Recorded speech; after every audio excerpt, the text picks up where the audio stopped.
Have you ever seen a smile that haunts your every waking moment?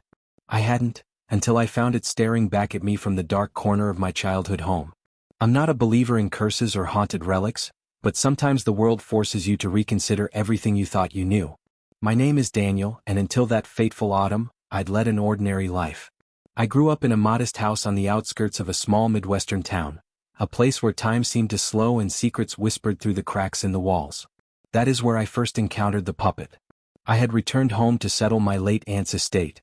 Aunt Marianne was an enigma, a gentle soul with a penchant for collecting oddities from her travels. Among her treasures was a curious wooden puppet, carved with meticulous detail and painted with delicate, almost lifelike features. Its fixed, unnervingly serene smile was both captivating and disturbing. I found it tucked away in a dusty trunk in the attic, wrapped in faded cloth and forgotten memories.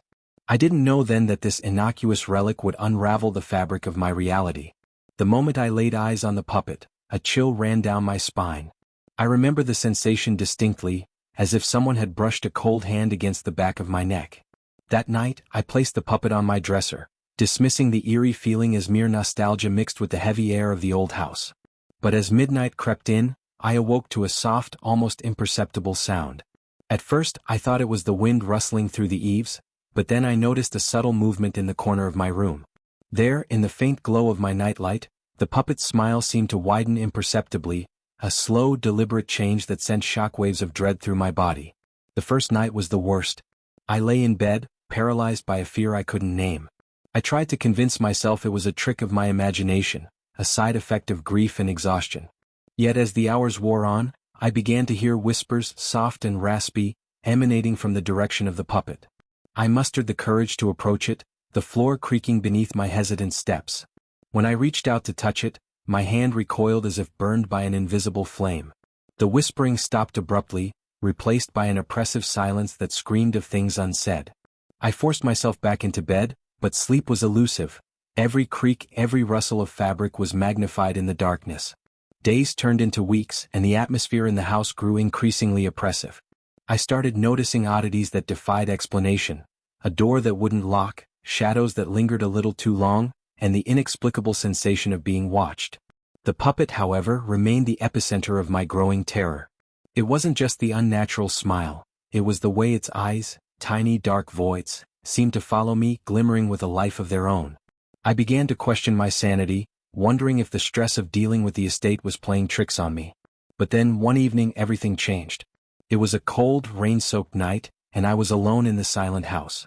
The wind howled outside, rattling the window panes, and I sat huddled in the living room, trying to ignore the relentless tapping sounds that echoed from the upstairs floor. The tapping grew louder, rhythmic, as if someone was drumming a message. Against my better judgment, I ascended the creaking staircase, the sound of my heartbeat loud in my ears. In the attic, the air was thick with dust and decay. Moonlight filtered through a broken window, casting long, eerie shadows across the cluttered space. There, on a rickety table in the center of the room, lay the puppet. It wasn't where I had left it. I approached slowly, my breath catching as I noticed that its smile had transformed, if such a change were possible, into something grotesque, almost mocking. A faint giggle, like the sound of a child, resonated in the silence, and the temperature plummeted. My skin crawled as the whispering began anew, louder this time, swirling around me like a dark tide of voices. They chanted a word I couldn't quite decipher, a mantra of despair and doom. Panicking, I grabbed the puppet, intending to toss it into the roaring fireplace downstairs. But as soon as my fingers touched the smooth wood, a surge of paralyzing energy froze me in place. The attic's shadows deepened, and I saw, or thought I saw, figures moving behind me, shapes that weren't entirely human, their forms contorting in the gloom. I felt the presence of something malevolent, something ancient and hungry. In a desperate act of defiance, I hurled the puppet towards the door, shattering it against the wall. Yet even as splinters flew, I swore I heard a laugh, a sinister sound that filled the space with dread. Over the next few days, the house became a living nightmare. I tried to convince myself that the incident was over, that the shattered puppet was nothing more than broken wood and paint. But every night as I lay in the darkness, I could feel its presence creeping back into my mind. I began to experience unsettling visions, brief flashes of a dark figure manipulating the puppet, its smile unnaturally wide, its eyes glowing with an unholy light. I saw it in mirrors and in the corner of my eyes, a spectral marionettist orchestrating a macabre performance. Sleep eluded me, and the constant barrage of nightmares blurred the line between reality and hallucination. I found myself wandering the house at odd hours, drawn to the remnants of the puppet as if by some unseen force. I scoured the dusty attics and forgotten basements, desperate for answers. In the midst of my search, I uncovered a brittle journal tucked away in a secret compartment of a battered desk. Its pages were yellowed with age, and the spidery handwriting detailed the tragic history of my family, a lineage cursed by the presence of a malevolent spirit that took form in a smiling puppet. According to the journal, the puppet was not a mere toy, but a vessel for a dark entity. The cursed spirit was said to be a tormented soul who had been wronged centuries ago, doomed to wander in search of vengeance. Every few generations it would find a new host, a new family to haunt, and the puppet would serve as its emissary, its smiling mask concealing unspeakable horror. I couldn't help but shudder as I read the final lines. Beware the puppet that smiles, for its laughter is the prelude to your own undoing. I had always dismissed such tales as folklore, but now, confronted with the evidence of my own torment, I was forced to admit that something truly evil had taken root in my home. That night, as a storm raged outside, I resolved to confront the entity. I set up a small circle of salt in the living room, hoping it would provide some protection. I gathered every scrap of courage I possessed and sat facing the shattered remains of the puppet. I spoke aloud, demanding that the spirit reveal itself. At first, nothing happened. The house was silent except for the howling wind and the steady drumming of rain on the roof. But then, in the dim flicker of a lone candle, I saw it, a figure emerging from the shadows. It was tall and gaunt, draped in tattered clothing that seemed to absorb the light. Its face was hidden in darkness, but its eyes shone with a cruel, otherworldly light. And, most disturbingly, its lips were curled into the same disquieting smile that had haunted me since that first encounter with the puppet.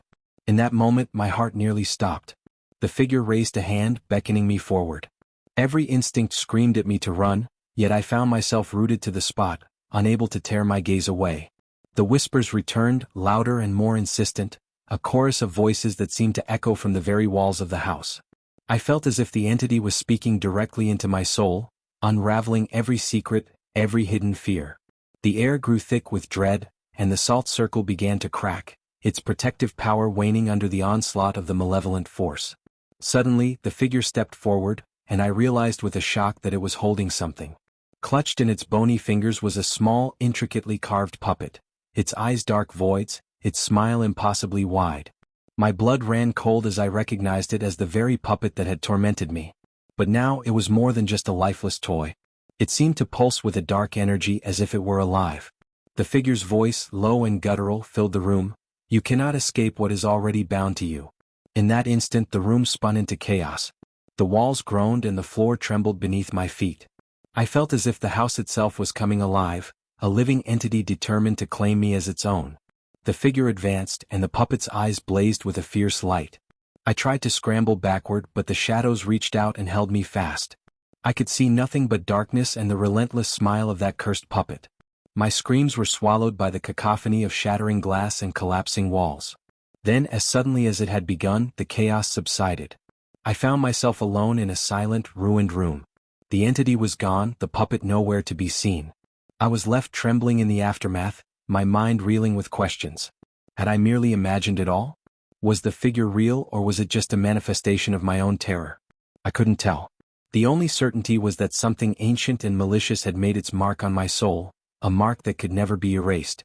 Days turned into sleepless nights as I tried to piece together the fragments of what had happened. I reached out to experts in the occult, desperate for a solution, but each lead led only to deeper mysteries and warnings to leave the past undisturbed. I attempted to cleanse the house, burning sage and reciting prayers, but the presence only seemed to grow stronger, more defiant. It was as if the spirit, through the puppet, was challenging me, daring me to uncover more secrets, to plunge deeper into the darkness that it so relished. One evening, while I was poring over the journal and other relics of my family's cursed history, I discovered a passage that hinted at a possible way to break the cycle. It spoke of a ritual to sever the connection between the spirit and its puppet vessel, a ritual that required confronting one's own deepest fears. The description was vague, filled with cryptic references and warnings of dire consequences. But in my desperation, I decided that I had nothing left to lose. I prepared everything as described, Candles, salt, ancient symbols drawn in chalk, and the remnants of the shattered puppet. That night as I began the ritual, the house groaned as if protesting my actions. Shadows writhed around me and the temperature dropped precipitously. I could feel eyes watching me from every dark corner. I recited the incantation with trembling lips, each word a struggle against the oppressive atmosphere. For a moment, it seemed as if the power of the ritual was taking hold. Tiny sparks of light danced in the air, and the oppressive darkness receded slightly. Then, in an instant, the ritual backfired. The shattered remnants of the puppet began to reassemble on their own, the pieces floating in midair and converging into the familiar, malevolent form. I tried to step back, but my legs betrayed me. The puppet hovered before me, its smile stretching impossibly wide as if it knew a secret I could never fathom. The air was thick with a nauseating mix of decay and something metallic, blood, perhaps? The puppet's eyes, now glowing with an infernal light, locked onto mine. In that moment, I realized that the curse wasn't confined to the house or the puppet alone. It was a part of me now. The spirit had burrowed into my soul, its laughter echoing in my mind. I could feel it pulling at the edges of my sanity, whispering promises of endless torment. In a final, desperate attempt to free myself, I hurled the remaining artifacts into the fireplace, watching as flames consumed the remnants of the cursed relics. The house shook violently and I was thrown to the ground. For a few agonizing seconds, all I could hear was the mocking cackle of that unseen presence, mingling with the crackling of the fire. And then, as the flames died down, silence reigned once more. I survived that night, but I was forever changed. The puppet's curse had left an indelible mark on my soul. I moved away from that accursed house, trying to start anew in a city far removed from its haunting grip. But no matter how far I ran, the memories, and the whispers, followed me. In quiet moments, I still hear that familiar eerie giggle, and sometimes, in the flicker of a candle or the glint of a reflective surface, I catch a glimpse of that impossible smile. I've tried to forget, to live a normal life, but the legacy of that night persists, a constant reminder that some curses never truly fade away. Now, as I sit here writing this, I wonder if escaping the curse was ever truly possible. I see shadows that move independently, hear footsteps in empty rooms, and sometimes, I even find small wooden trinkets on my doorstep, the unmistakable handiwork of that sinister spirit. It's as if the curse, like a relentless puppeteer, controls the strings of my life, ensuring that I remain entangled in its dark embrace. I've learned that the past isn't something you can simply leave behind. It follows you, haunting your every step like an ever-present, unyielding specter. And so, I leave you with this question. If you discovered an object, a simple toy or trinket, that filled you with inexplicable dread, would you dare to unravel the secrets it holds? Or would you let it remain a silent witness to a legacy of terror? The puppet that smiles isn't just a relic of my past. It could be yours too, waiting in the shadows, ready to pull you into a nightmare from which there is no escape.